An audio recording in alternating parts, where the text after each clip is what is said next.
Good afternoon বন্ধুরা, দেখো আজকে আমার লাঞ্চ রেডি। আমি দেখো লাঞ্চে আজকে কি রেখেছি।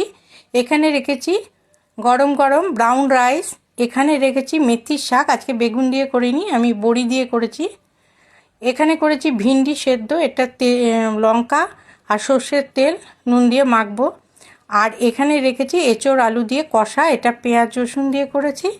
আর লাস্টে ঘি গরম মশলা আর ধনেপাতা দিয়েছি, একটু কষা কষাই করেছি, বেশ ভালো লাগে এটা খেতে। আর রেখেছি মিষ্টি দই একটুখানি শেষ পাতে খাওয়ার জন্য। এই হচ্ছে আজকে আমার লাঞ্চের মেনু। তোমরা কে কী লাঞ্চ করলে ভিডিও দিয়ে অবশ্যই দেখবো। আমার লাঞ্চ মেনু তোমাদের কেমন লাগে অবশ্যই জানিও। আর তোমরা ভালো থেকো, সুস্থ থেকো। এই সময় সবারই শরীর টরীর খারাপ হচ্ছে, আমারও গলা ব্যথা জ্বর কিছুদিন আগে ভুগে উঠলাম, কাজেই সাবধানে থেকো, ভালো থেকো, সুস্থ থেকো।